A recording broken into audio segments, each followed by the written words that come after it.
what I think is going on with YouTube, its demonetization problems, its advertiser problems, and the obvious and overt full-scale assault by the old dominant liberal establishment mass media against them in order to try to crush them, because they're worried that YouTube is going to take all of their money away, because YouTube is doing exactly that right now, as all of these old media outlets just start crumbling and failing and have to be bought by billionaires in order to stay afloat, but end up just becoming their own personal political blog via their editorial and news pages.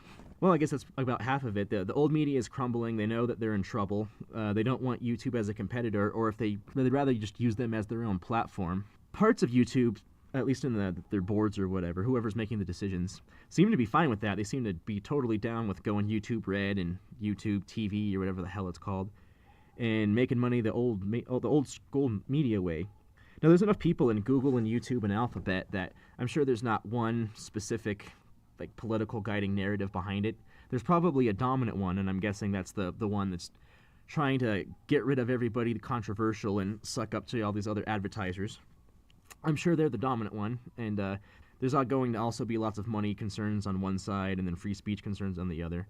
And what YouTube is doing now with this compromise for demonetization rather than just outright banning channels is kind of interesting. It's as usual with compromises, it's something that nobody on either side wants and everyone hates. But it's something that they kind of have to do, because if they piss off the regular content creators, they're really going to fail. They're going to completely collapse. YouTube's just will die and go away, and some other website will come and start to destroy them. So they don't want to piss them all off, but they still are losing a whole bunch of money from all of those advertisers pulling their money from AdSense and Google in general. And it's also, of course, YouTube itself isn't profitable. It's actually why I use it, because I fucking hate Google, but I thought it was ethical to use YouTube because it doesn't make them any money. But it's getting worse and worse now, to the point where all the content creators on YouTube are starting to lose money, which interestingly enough I think is why Patreon type systems are better. I thought about making a YouTube channel for a long time, but never did, simply because I saw this coming. I saw something like this coming, where if you're making money on YouTube itself, they can hold that over you. But something like Patreon, and the more competitors in Patreon, the better, because they mess with David Seaman and other people. But something like that is absolutely just completely merit-based. So if you're doing good and you have a wide audience, they'll fund you themselves. You don't need to suck up to anybody. You don't need to have any corporate controls at all. If you decide to incorporate, you're the only corporation need be involved, with the exception of YouTube or whatever social media you use to put it on. But that's not enough for most people, and certainly not enough for small YouTube channels. You need a little bit to grow, and having the capacity to get ads, especially if you do become big and make so much money that you can finance your own studio and all that stuff. That's an important part of it. That's drawing people in. You need the financial motivation in order to really do it. I mean, a lot of people were doing it for free with passion, and a lot of people still continue to do so.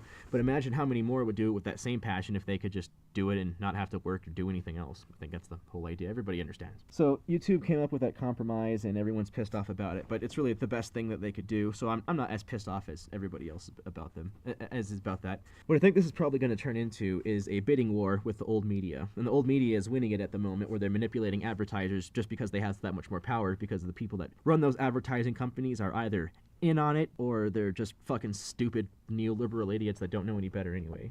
So they'll listen to them because they think that's where the power and the money lies. They're completely wrong. If YouTube actually decided to fight against this and lower the fuck out of the prices so that they could bring in a bunch of small businesses and semi-local areas and let them advertise and become big, just lower the shit out of the prices just to get all those guys.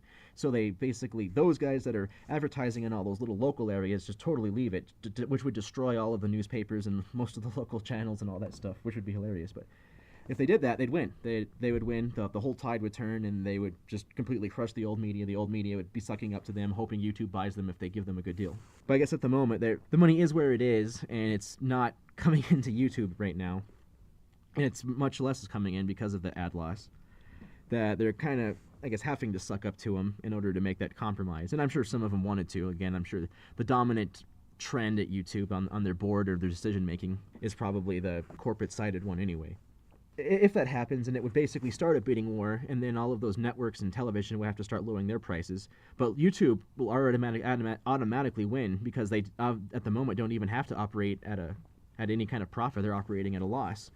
So they could go low as fuck, and then just by virtue of getting so many new people and taking away so much money from the old advertising system. I don't know if they'd become profitable. They might if they go low enough. Enough people will fucking buy their stuff to go or buy into their AdSense and go way bigger. But what's more important is the old media would lose so much money from it that they would just totally crash and actually just have to have tech company billionaires start buying them up. But what would be best is those tech company billionaires would start losing their money, and then they would lose power and stuff too. Especially if everyone on YouTube asserted themselves and show them that they basically can't be pushed around, or at least try to fight back. But I guess making a coalition is the only way to do that. That is kind of a problem. It's always been a problem among, say, political libertarians, because they're so individually minded, it's really difficult for them to get together and work together. Just by nature, they don't cooperate well with others. They're too independent. And on YouTube, I think that's much the same. And it's no surprise that this skeptic community is definitely dotted with probably more civic libertarians than any other political persuasion.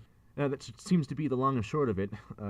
It's definitely a conspiracy theory, and it requires you use a whole bunch of axioms you have no reason to use, just a whole bunch of crazy assumptions. But I think that is what's going on, and I think that's what's going to happen. And if YouTube continues to cuck themselves and suck up to the old media, then they will lose it because they'll drive their user base away. But if they back their user base more and they communicate with them better, like Ethan from H3H3 said, they really need to hire him or someone who understands their communities in order to really get that out there. But regardless, if they figure those few things out and do the bidding war thing, in about 5 years' time, they probably could completely crush the old media to the point that the old media would be begging advertisers to come back to them. They would totally be a great fuck you to those people who are trying to control the whole thing too. That's what I think they should do, but nobody knows what they will actually do. I guess we'll find out.